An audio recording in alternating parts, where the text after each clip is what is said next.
પૂજા કરવા માટે કઈ બાજુ મુખ રાખીને બેસવું?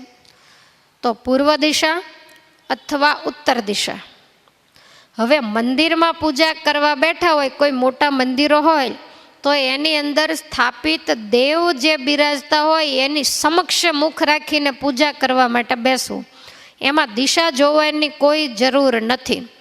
દાખલા તરીકે તમે હરિકૃષ્ણ મહારાજની સામે પૂજા કરવા બેઠા, તો દેવ છે એ પૂર્વ દિશા સન્મુખ બિરાજે છે, તો તમારે એની સામે બેસવાનું, એટલે તમે પશ્ચિમ દિશા તરફ થયા, પણ એમાં કોઈ દોષ નથી. કેમ? તો કે સામે દેવ બિરાજે છે એટલે. અને પ્રતિષ્ઠિત પ્રતિમાની સામે પૂજા કરવા બેસો એમાં કોઈ અપરાધ પણ લાગતો નથી. તત્ર દિશામ પ્રકલ્પયેત. ભગવાન સન્મુખ બિરાજતા હોય તો એ જ પૂર્વ દિશા આપણા માટે ગણાય. ઘણા મંદિરો ઉત્તર દિશા તરફના હોય, મહારાજે પધરાવ્યા દેવો, તો એમાં ઘણા મંદિરો ઉત્તર દિશા તરફના છે. તો ઠાકોરજીનું મુખ ઉત્તર દિશામાં હોય, એની સન્મુખ આપણે પૂજા કરવા માટે બેસવું, એટલે આપણા ઠાકોરજીનું મુખ પણ ઉત્તર દિશામાં ગણાય. અને આપણું મુખ દક્ષિણ દિશામાં થાય, પણ એમાં કોઈ દોષ નથી, કારણ કે સામે પ્રતિષ્ઠિત દેવ બિરાજે છે. પણ તમે તમારા ઘરમાં પૂજા કરવા માટે બેસો અથવા તો બીજા કોઈ સ્થળે પૂજા કરવા માટે જ્યારે બેસો ત્યારે દિશા જોવી જરૂરી છે. ત્યારે આપણે પૂર્વ મુખે અથવા ઉત્તર મુખે, આ બેમાંથી એક દિશામાં બેસવું. તો વળી આપણને પ્રશ્ન થાય કે દક્ષિણ અને પશ્ચિમ દિશામાં શું વાંધો છે? પૂર્વ અને ઉત્તરનું જ કેમ કહ્યું હશે? તો પૂર્વ દિશા છે એ પ્રગતિની દિશા છે, પશ્ચિમ દિશા છે એ અધોગતિની દિશા છે. સૂર્યનારાયણ પૂર્વમાં ઉગે છે એટલે એને ઉદયની દિશા કહેવામાં આવે છે. એ ઉગમણો ઉગી અને સતત ચડતો રહે છે.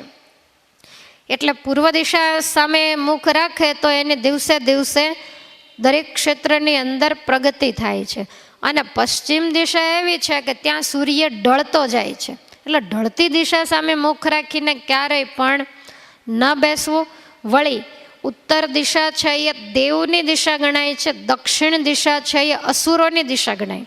દક્ષિણમાં યમરાજાનું સ્થાન છે, સૈમીની પૂરી દક્ષિણ દિશામાં છે, અને આપણે જ્યાં જવાનું છે પરમાત્માનું સ્થાન છે એ ઉત્તર દિશામાં છે.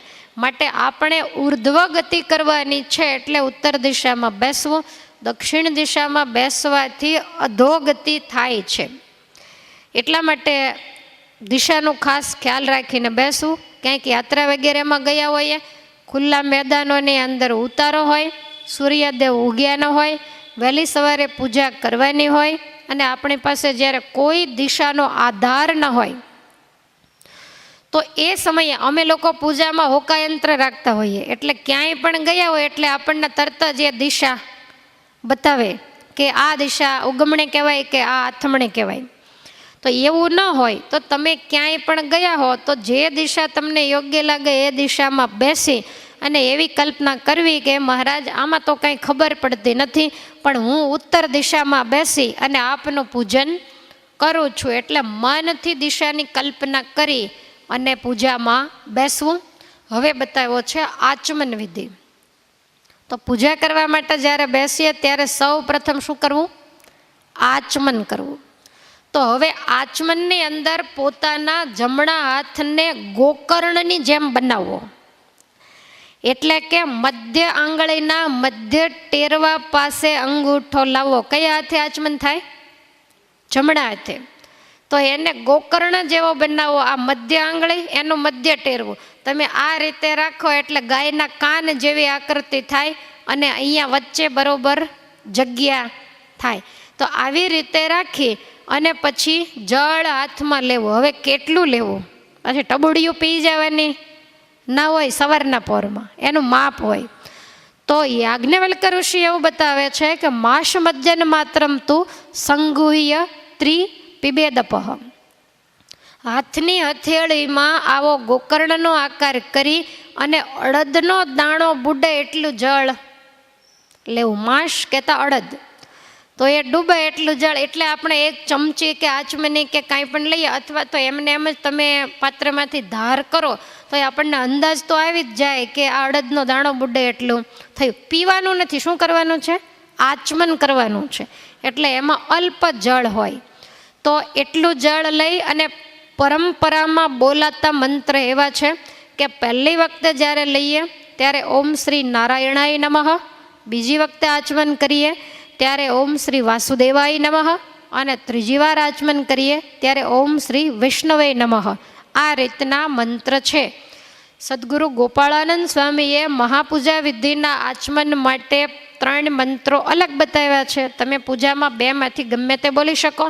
તો ગોપાળાનંદ સ્વામીના બતાવેલા મંત્રો છે, પહેલી વખત આચમન કરતા ઓમ અવતારિણે શ્રી સ્વામિનારાયણાય નમઃ, બીજી વાર આચમન કરતા ઓમ શ્રી હરિકૃષ્ણાય નમઃ, અને ત્રીજી વખત આચમન કરતા ઓમ શ્રી સહજાનંદાય નમઃ. તો આ રીતે પણ આપણે બોલી શકીએ.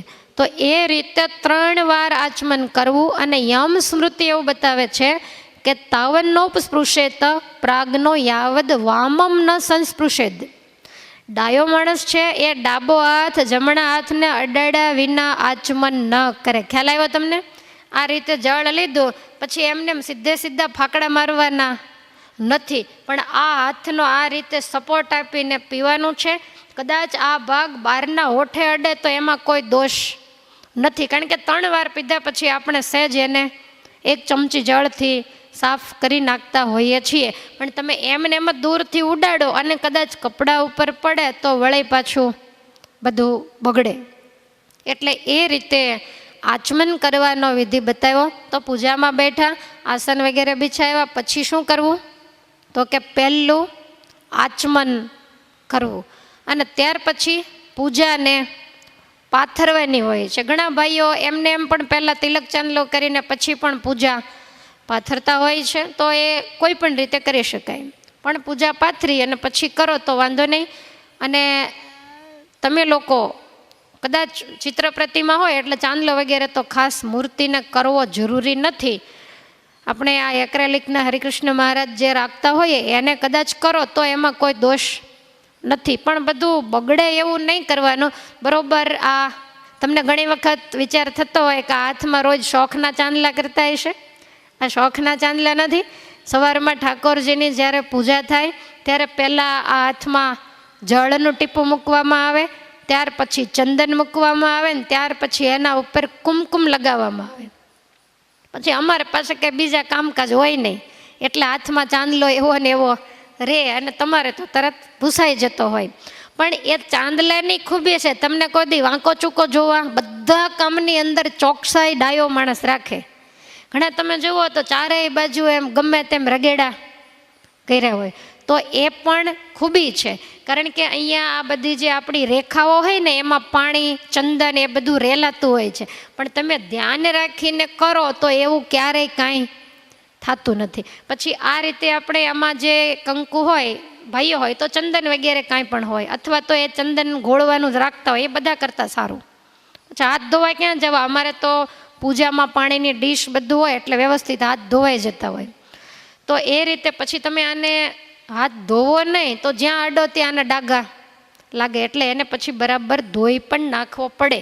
એટલે અહીંયાથી લઈ ઠાકોરજીની છબી ઉપર આપણે ચાંદલો વગેરે કરતા હોઈએ, અને પછી એ પ્રસાદીનું કુમકુમ હોય એનાથી તમારે તમારા લલાટની અંદર ચાંદલો કરવાનો હોય. આગળ બતાવશે, વિધવા સ્ત્રીઓ હોય તો એણે આ જે ગળાનો ભાગ હોય ત્યાં હંમેશા ચાંદલો કરવો. તો આ રીતનો વિધિ હોય. એટલે કંકુ અને ચંદન કેવી રીતે વિવેકથી લેવું એ વિચારવાનું છે. તો આ રીતે આપણે આચમનની વાત આવી.